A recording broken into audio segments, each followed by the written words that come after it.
Warning, Metal or Get the Fuck Out is intended for a mature audience even though it may not come off that way. The content herein are for entertainment only and not educational purposes. The hosts do not always know what they are talking about, but fake it very well. In closing, if you take your metal too seriously or have a stick up your ass, then by all means, please, get the fuck out. As the biting wind howls and the night oppresses, a lonely figure enters the deep dark recesses of a cathedral made of iron, steel. Oh yes, a cathedral of metal. Bigfoot opens an ancient dusty book and discovers the secret. The secret he has searched for time immemorial. 5 million years ago, when the earth was created. And then, nothing. Silence. But deep beneath the crust of the planet, the bellow of a demon and the sound of a ringing metal hammer. Once, twice, and on the third ring, the birth of metal. Metal or get the fuck out with Monster and Goon.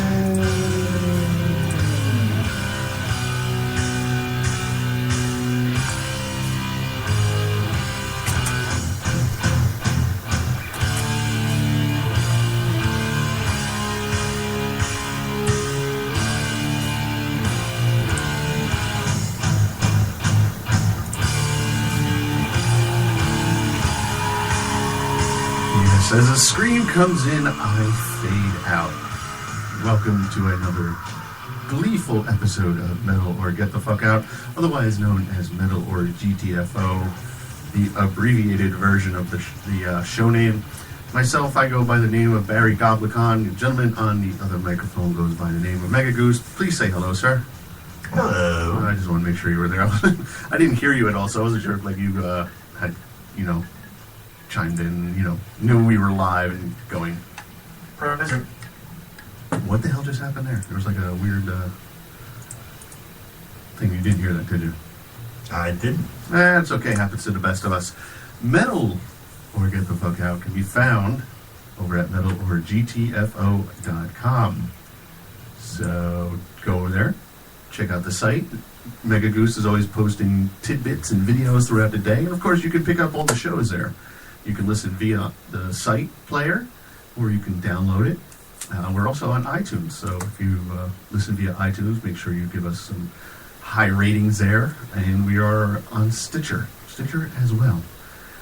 We're on Twitter, twitter.com/metal or GTFO, Facebook, facebook.com/metal or GTFO show. And the email, of course, is metal or GTFO show @gmail.com.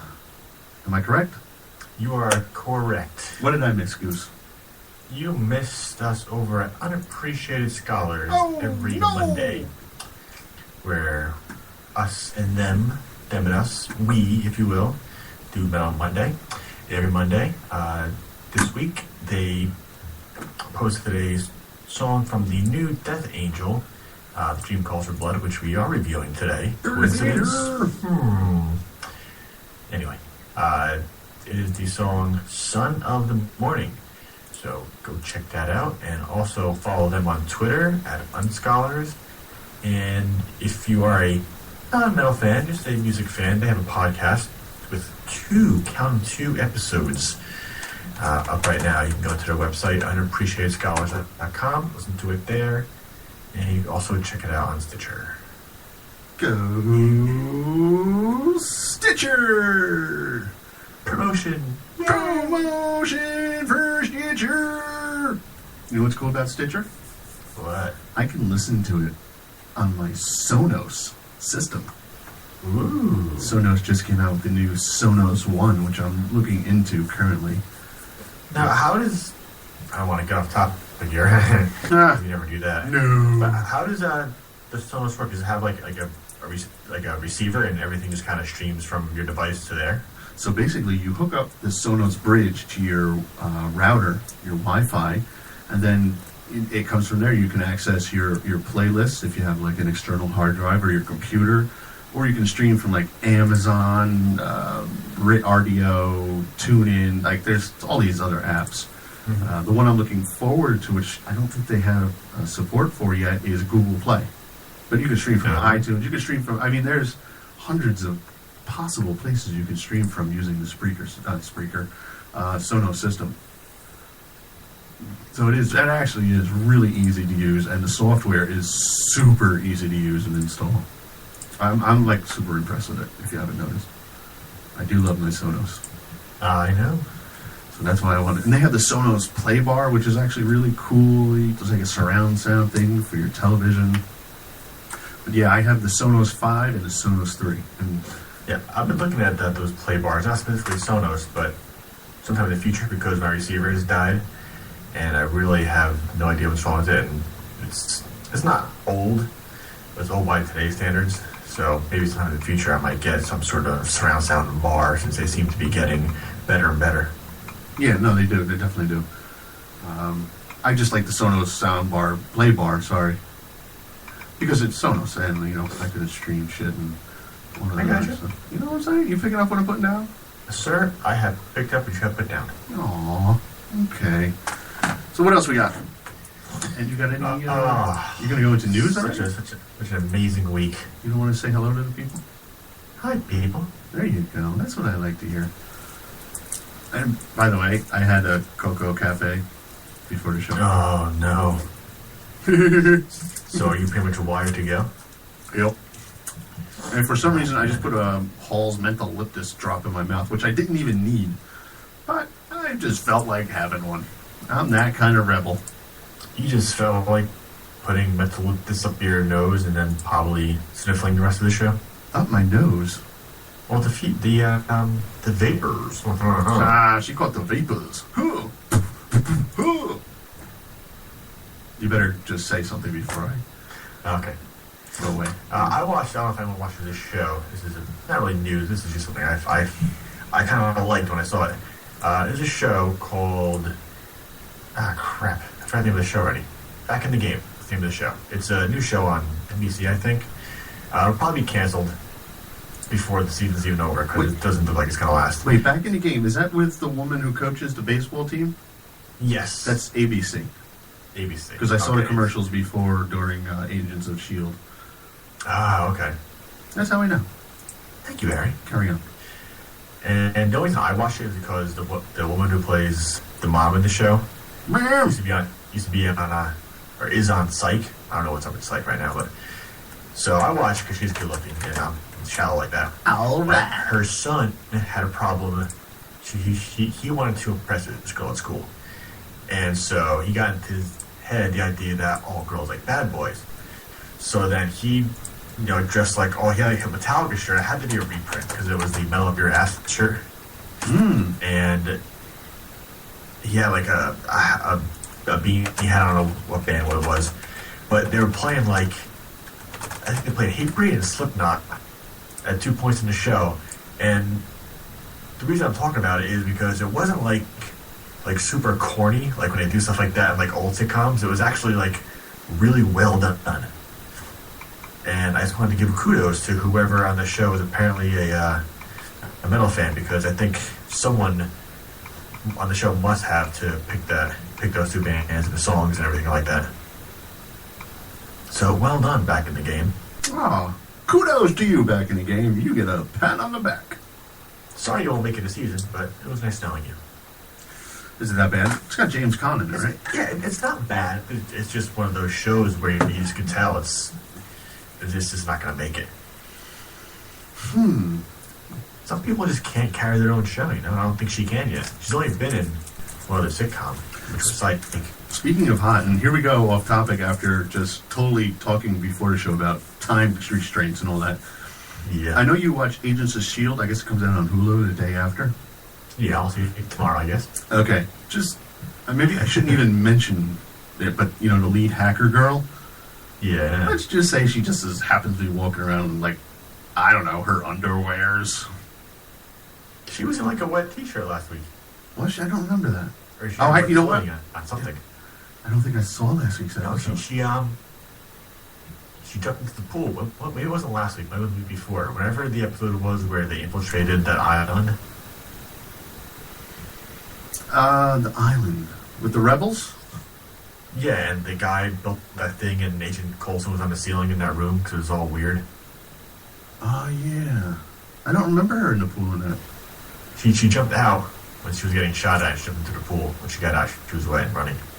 Yeah, but this is much better. Okay. No, that's better. I was actually kind of surprised at how much they showed, even though, it's not like nudity or anything, but I was like, wow, that's kind of skimpy for ABC. Yeah, well, ratings. I know, it got me hooked. That's all I'm saying. Go on. Anything else off topic before we continue? No, just go, because, why, you know why. Okay, I'm trimming that. I spoke with Barry before the show. I'm trimming the news down a little bit due to time constraints. We try to keep the show to an hour. So I'm just going to pick like 3 news stories that I think that I want to share with you guys, be they funny or newsworthy or whatever. The first being an addendum, I guess, to last week's story about the quote-unquote supergroup featuring Max Cavalera, Greg Puciato, Troy Sanders, and Dave Ellich.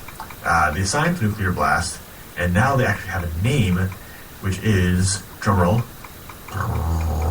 worst drumroll ever, Killer Be Killed. Yeah, I saw that. I like that. But that is the name of that band. I don't know what I was expecting for a name, but that just seemed a little underwhelming. Well, it's not Kill or Be Killed, it's Kill or Be Killed, right? Yes. So it's kind of a play on Kill or Be Killed. That's the way I look at it. Yeah, it is. And I can see that, but and it's just funny because everybody, even you just now, nobody mentions the drummer. I said his name. Did you? I thought you only said the 3 guys. Oh, Dave Ellich. I always forget who he's from. Right. But it's Mars Volta, right? Yeah. Yeah. It just seems like every time I read something about it, it's just, he's never mentioned. His picture's never shown. Out of the 4, I would definitely say he's the least known of them. But I listened to a couple of Mars Volta albums. All those guys were, stupid talented. Yeah, no, definitely. So it's going to be an interesting and eclectic album. It's either going to be really good or it's going to be crap. I don't think it can possibly be anywhere like in the middle. Yeah, and that would be mediocre, and that would pretty much suck. I think that would be probably worse than it being a full suckfest than being like actually good. Like if you're just mediocre, then it's like, oh. Like really? Yeah. I hate to say, but I think if anybody brings him down, it's going to be Max. I don't know why. It's kind of like Lulu. It was either going to be really awesome or really bad, and it's really bad. So, like, there's no in-between ground with it. Like, with a lot of people saying Anger, a lot of people either don't like it or like it. Mm-hmm. Whereas nobody likes Lulu except for Metallica. Yeah, I think secretly they don't like it.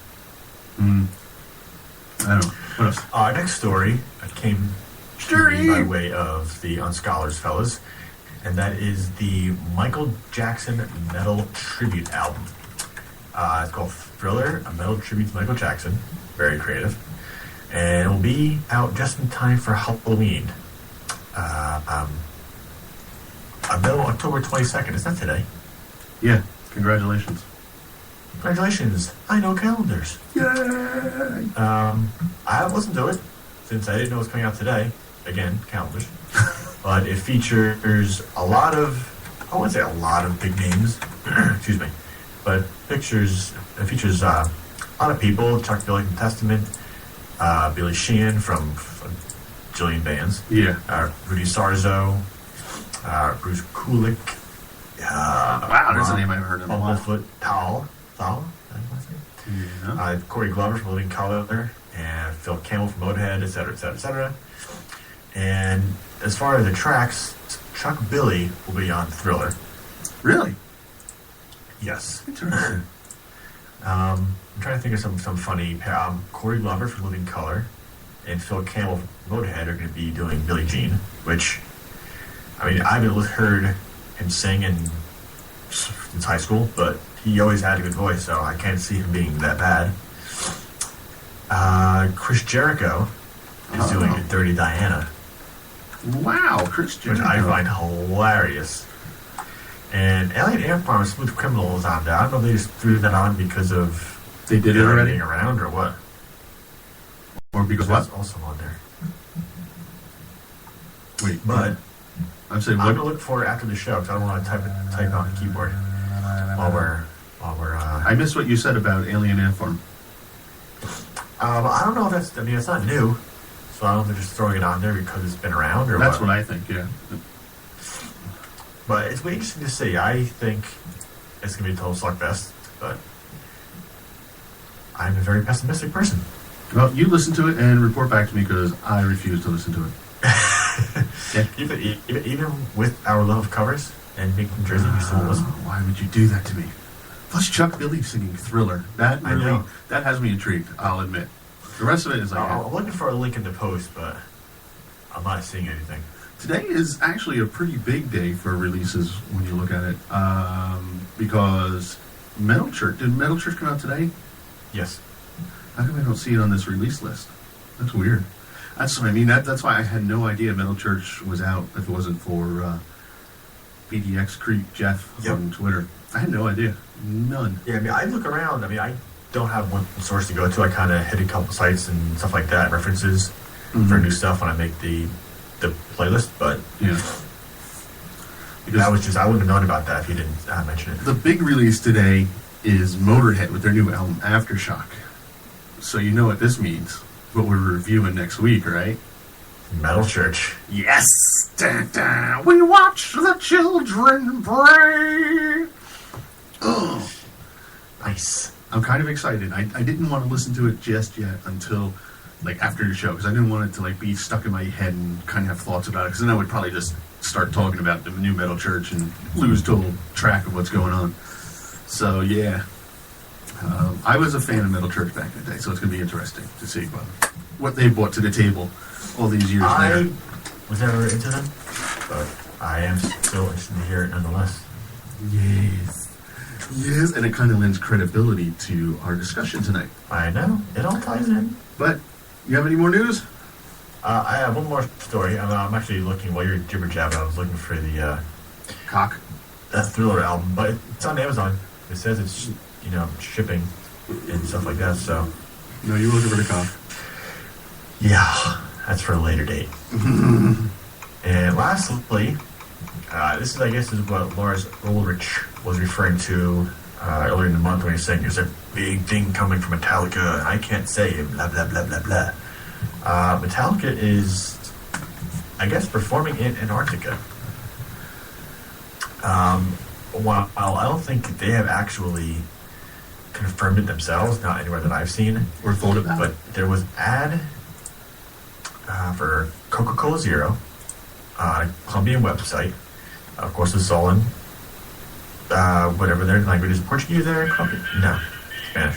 What was that? And what was that? Nothing.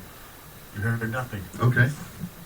And it's about a concert in Antarctica. Mm-hmm. You have to be between the ages of 18 and 24, I think, to enter. And it doesn't say, the funny thing is, on the link, it doesn't say anything about, like, Metallica in big letters. It's only when you read the fine print on the bottom. Really? It says who it's for.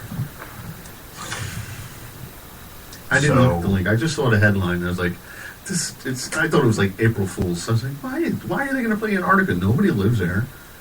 How are they going to get, like, who are they going to play for? Like, the contest? Well, I think it's going to be all contest driven. That's my guess.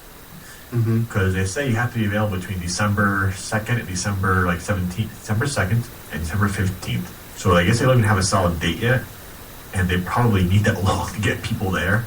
Yeah, and it's not that far away either. That December date. It's only like almost 2 months away, a little under 2 months at this point. So they really need to get moving on that.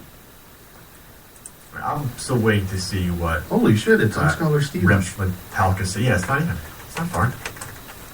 I'm waiting to see what some kind of rep from Metallica says about it and get more specifics, but it just, I don't know. It just sounds silly to me. It sounds like a total bust because I'm pretty sure December is not a month you want to be in Antarctica. I don't know. I know you think it's Antarctica, it's cold, but it might be summer up there. Isn't Antarctica in the south? Sure, we'll go with that. Okay, because I thought the Arctic Circle was north. I could be totally wrong too. I only took geography in high school because the teacher was pretty lax. So. I don't know. Now I'm confused. Somebody correct us. Yes. Science. There's actually, what is he saying? Is he listening live? There's actually a Scholar Steven. He's black, but I don't know. He's talking to himself. Probably talking to his Rammstein poster. Anyway. Nice. That's all the news. Now, what's your pick of the week? Pick of your week! That's your intro music. My pick of the week is Pig Destroyer's Book Burner, which I found just by chance when I was listening to Cattle Decap on YouTube. You were listening to Cattle They have like Decap? suggested videos in the side when you watch a video. Yeah. You know? And the image of it was like some green monkey thing. So, of course, I watched the video. And the video it was for a song, The Diplomat. And I had absolutely no idea what to expect because I've heard of Pig Destroyer. And I'm not really into grindcore. So, I listened to them. But after seeing the video was great. If you haven't seen it, definitely check it out. It's about some like space traveling arms dealer who goes to a planet full of furry monkeys and sells them guns. And then they all shoot each other and kill him and take the car and leave. I'm not even exaggerating, by the way. It sounds like a bad episode of something on the Cartoon Network. It's all also like these like strange abstract colors. Like the sky is red and everything has a green tint to it. It looks like it looks like it's a giant blacklight poster. Oh, man, but if I did the drugs, really cool. And the song is great. And so is the rest of the album. I actually did a little research for a change. And from the comments that I could tell, this particular album is kind of like, if you're not into grindcore, like me, this would be like a good kind of entry-level album to kind of start you off. Right. Whether it's true or not, I don't know. And then you if there's more grindcore affiliated, you can let me know. Even if it's still like an intro album, it's still pretty all-around brutal. What I like about it the most, and I don't know why, because I'm not a drummer, but for some reason the drums just stand out to me a lot. I don't know if it's just the recording or the drummer style. I like the drums a lot.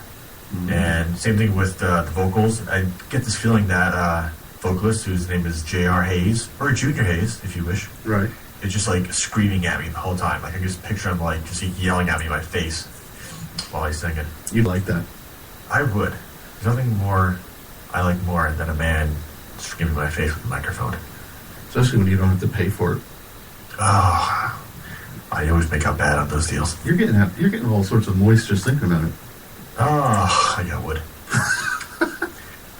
Anyway, if you... That made me laugh. If you're not into grindcore, check it out. It's definitely has a lot of variation to it. It's not just, super fast drum beats and screaming all around. It's got a lot of variation to it. And the songs aren't even that long. It's like there's like just like almost 20 songs, and it's probably not even a half hour long. So it's a lot of like 30-second and minute songs. You can listen to Pig Destroyer, and from there, go back to like the first 2 Napalm Death albums. So you're getting your introduction, and then your history lesson. That's the way I look at it. There you go. Bam! That's what we're here for, to school you on this shit. Yes. Double guns, baby. Pew, pew, pew. Should we play a track from Pig Destroyer? Yes. Let us play The Diplomat. Oh, well, hey, Goose. Yeah? Let's play The Diplomat. All right, let's do it. Let's see how this works.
Where did I go? It helps. Hello? How come I can't hear myself? Goose, can you hear me? Can anybody hear me? Goose? There we are. Holy shit. What did you do? I pressed in the wrong button. Well, you have to like put. You need one of those sticker maker machines. You can put stickers on all the buttons so you know what they do. well, I've got too many buttons to push at like one time to get us back on the air. It's weird because Spreaker people heard us, but you know it's not in a podcast, so I can just edit out that silence. Don't worry about that silence. Yeah, we edit stuff all the time. No, we actually don't. I know. Oh, sarcasm.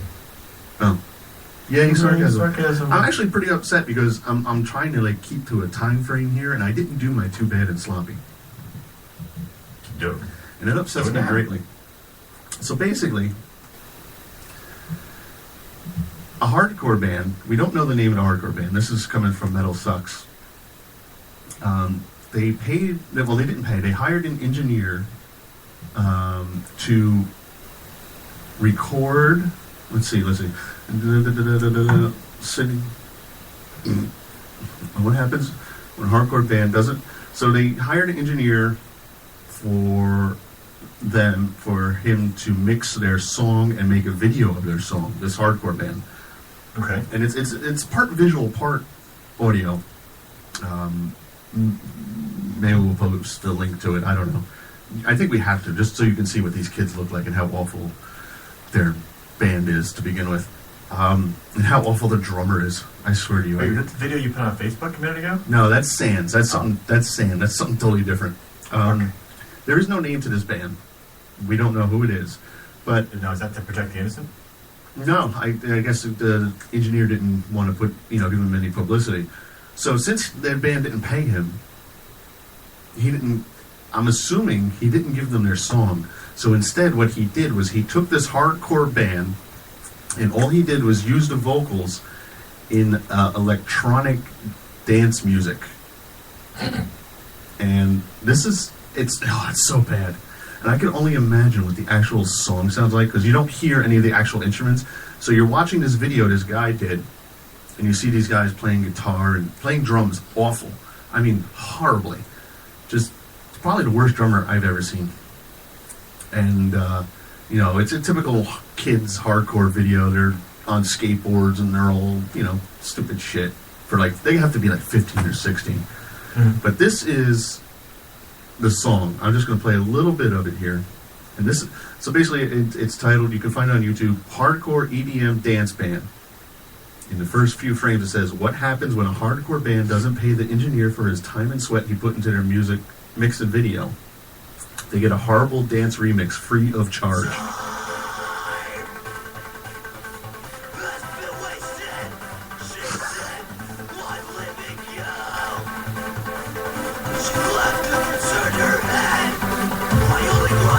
Yeah, you digging that? You probably. Can you hear it? Yeah.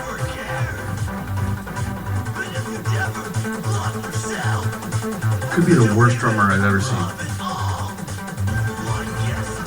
Come on, the keyboards come in. How do you not love this?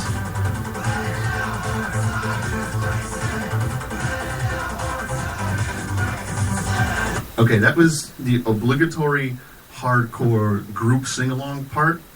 And in the video, it's just a lead singer with like two of his friends, and they have their arms around each other, and they're like trying not to laugh, and they're just mouthing the words, and now our time is wasted. Really, just go search it out. Hardcore EDM Dance Band. It's absolutely phenomenal. And this is why you have to pay the people who mix your music and record your videos for you. Otherwise, you'll get that put out on the internet. It's a shame you didn't release the name of the band, though. That would have been the icing on the cake, so they say, correct? Yeah, maybe part of him didn't feel like he wanted to be that much of a dick. It's like, I'll be Dude. a bit of a dick, but not that much of one. No, that was a huge... I can't even say it was a dick move because they dicked him first. So that was just like, hey, you know what, bro? Here you go. So that was like, I'm totally fine with what he did.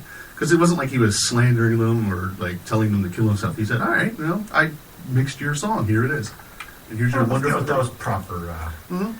A proper retort. Totally not dick move. Anyway, back to the meat and potatoes of the show. Meat and potatoes. That's how I eat beef. That's what I sound like when I eat beef. I'm not touching it. I am not going to go there. I'm face palming myself because I'm trying to calm down because there's just so many ways we can go with that, and I just don't want to. So much sugar and not before we talk about stop right there. I don't want to know about you eating meat, gobbling meat, whatever you do. I just don't know. I just don't care. Don't ask, don't tell, right? Correct them and do. I wonder why we don't have any live listeners. This week we are reviewing the new Death Angel album. What's the name, Goose? Dream Calls for Blood. You're too slow. Damn it. Yeah, I know. It's okay. Death Angel has been a band that's been around for what seems like ever, and ever means 1982. That long. Wow. I know. That's crazy. They were really young when they started. I mean, really young, because I think they recorded by the time they recorded their first album, maybe they were under the age of 20. I'm just trying to remember here without going to Wikipedia for backup just yet. G Machine? Yeah. Because Death Angel, Ultraviolence was 86, 87? I think I'm going to go more towards 87. And I remember it was a big thing because they were all pretty young then. And one of the other bigger things was that they were all kind of a Filipino descent from San Francisco. So they kind of came up in that whole hard thrash scene with Metallica and Exodus and Testament. So, and even Slayer. So they were up in that. And they were a band that I just remember so much of, and then they just kind of dropped off. And I don't remember why until I actually read about it, but the drummer was in an accident, and then they kind of just disbanded back in 1991, 92, somewhere around there. And then they reappeared in the 2000s, just like so many bands are doing. And they released a couple of albums. The newest one is The Dream Calls for Blood. So, Goose. Yeah? You're going to start. Oh. Well, I was never a Death Angel fan. Again, it's never because 9 times out of 10, it's not because I don't like them or a band. It's just you listen to something else and you let them kind of pass you by. The only thing I do remember, the only song that I ever really know from them, of course, is Bored. Yes, very popular. Because they had the video. It was a pretty cool video, I think. And it was good. It's a really good song. Yes. I don't know why, I didn't buy the album. I just... Who the hell knows? That was a long time ago. But that's the one song that whenever I hear of Death Angel, I think, damn, Bored. I didn't hate the album. It was really weird. I listened to it a bunch, 3, 4, maybe 5 times, and it did grow me each time I heard it, but it's still, overall, it sounded very, generic to me. A lot of the solos kind of sounded the same in each song, and I don't know if I was expecting something, really crazy innovative, but it just was kind of bland. Nothing really stood out. Nothing was hey, listen to us, this is a great song. A couple of songs I did like were the title track, The Dream Calls for Blood, which they released as a single. The song before that, Fallen, has this drum beat during the chorus part that's really cool. And I actually really like Detonate because it has a kind of medieval sort of instrumental intro. And I don't know if it's because I'm watching Game of Thrones now, and I'm kind of in that mindset. But that song really caught me. But as for the rest of it, I couldn't find anything that drew me in. Everything's hey, here's this song. Is that the same song I just heard? No, it's the next song. Okay. So it didn't do much for me. Again, it could be that I was expecting too much from it. Mm-hmm. But overall, I give it a meh. I give it if we're gonna use a score like we usually do, I give like a 2.5 out of 5. Very mediocre for me.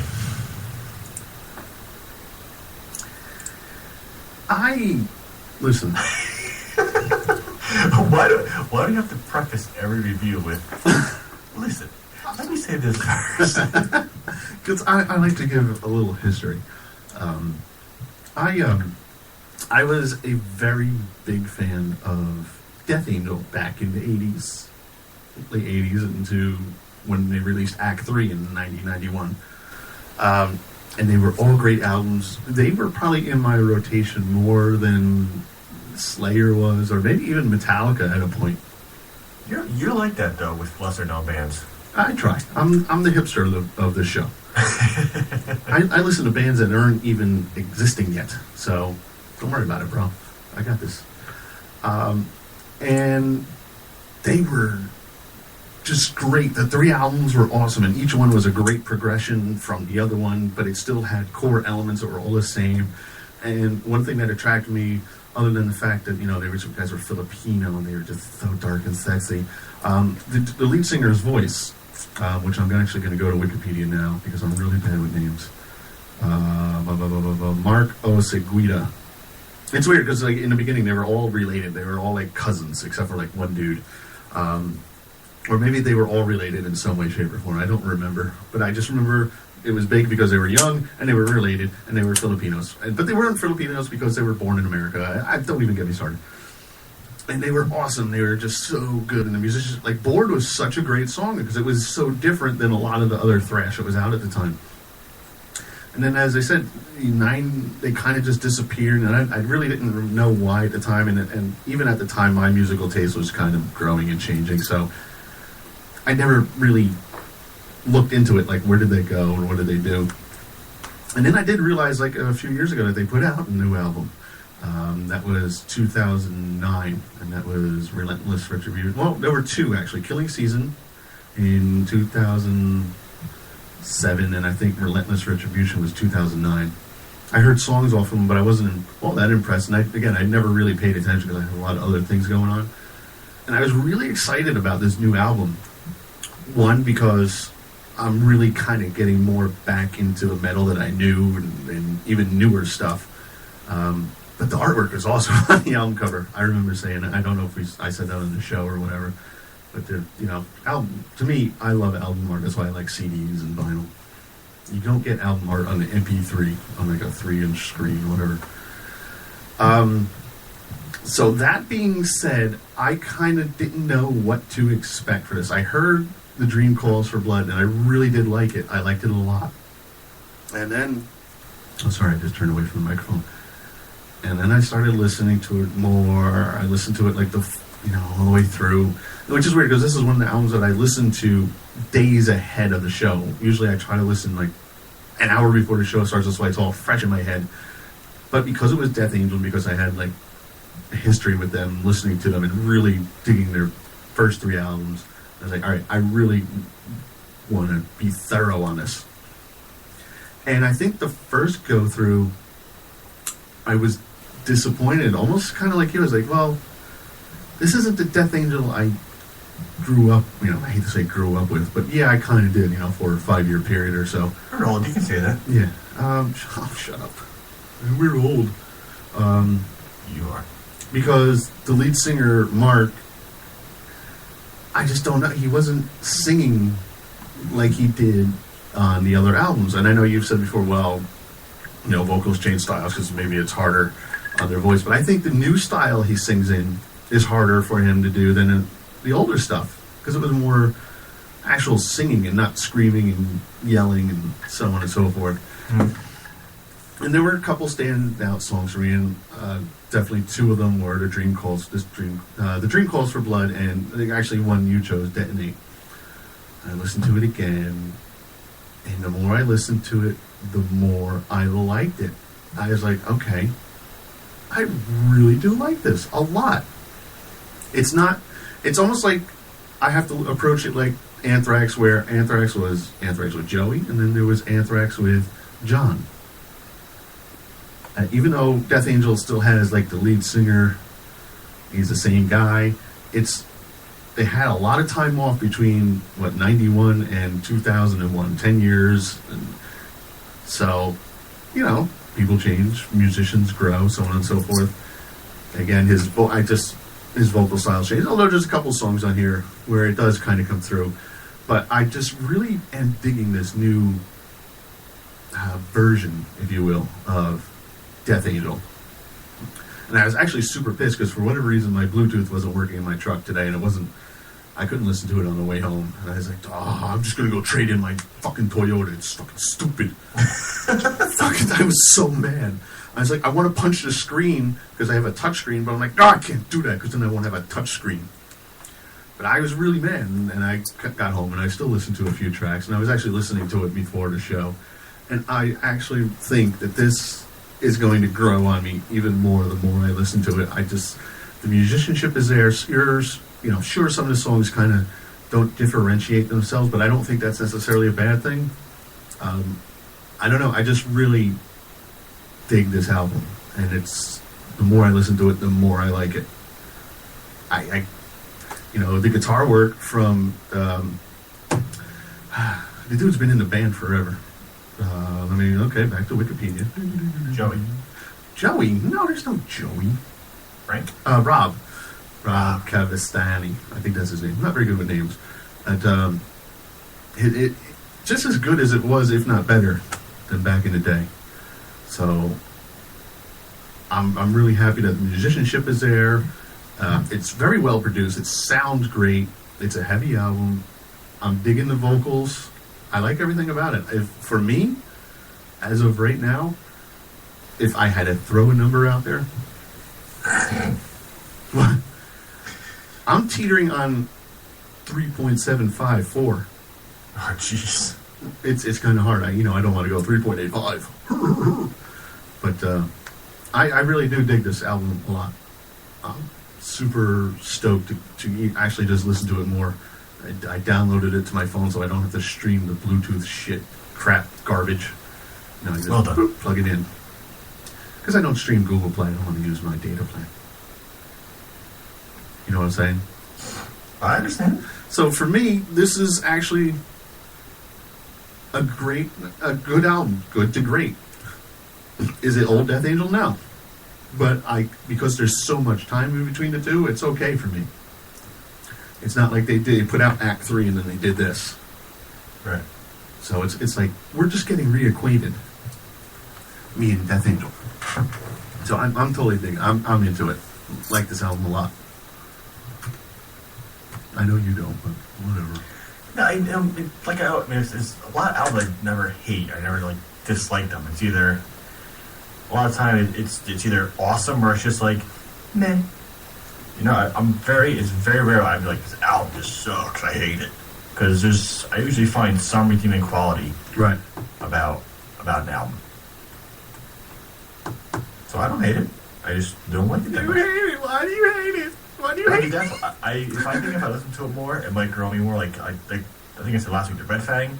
Right. I listen to it all the time now. I like it a lot more than I did. And it might be the same for this, but right now, I don't think I'm going to listen to it. You gotta give it a chance. It might be a down the road type thing, hey, I haven't heard this in a while, and throw it on. What you should do, yeah, and I think anybody who listens to the show should do, if they're not acquainted with Death Angel at all, listen to this album, then go back and listen to the old stuff, see which one you like better. Go listen, for an easier listening experience, go listen to Act 3. It's more diverse. It's, that's where I got Veil of Deception from, and they've got a couple of slower songs, and it's got some funk elements to it. It's not necessarily straight up thrash like Ultraviolence was. So do that. See what you think. And report back to me. No, really. Report back to me. Oh, okay. Sorry. 2-page report. Double spaced. I want the font to be Comic Sans. Oh, no Wendings? No. So, do we have to average it out? Because what would that be? Oh, math is so hard. I don't even want to average it out, because your shitty low score brings down my Death Angel. Oh. Do I have to find a calculator app? Better than that for that. Yeah, no shit, Sherlock. I know there's an app for that. Well, I'm not going to. I'm going to stick with my 3.75 right now. That can go up. Again, maybe we'll revisit this when we do our revisiting show eventually. Oh, we're doing that. Oh, yeah, baby. Just you wait. I just hope we remember everything that we listen to. Oh, no. No? Why not? We're old. Okay. So, from the new Death Angel, The Dream Calls for Blood, we're going to play Detonate. What do you think about them apples? I enjoy those apples. And then we're going to come back and yap some more. How about them apples? Yippity yap. Woo! Yap away!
Yeah. Welcome back. Yes. Metal or Get the Fuck Out over at metalorgtfo.com. Of course, we're on iTunes. If you listen via iTunes, download the podcast via iTunes. We'd appreciate a swell rating. If you don't like us, don't rate us. We're not about negativity. Don't be mean, folks. Don't be mean. No, don't be mean. And if you listen on Spreaker, you can click the little heart icon that says, Heart, I like you. Aww. Death Angel Detonate off their new one, This Dream Calls for Blood. Again, I was listening to that, and I heard a lot of the older style, kind of ultra-violence. What was the one after that one? Fuck, let me look at my CD collection. No.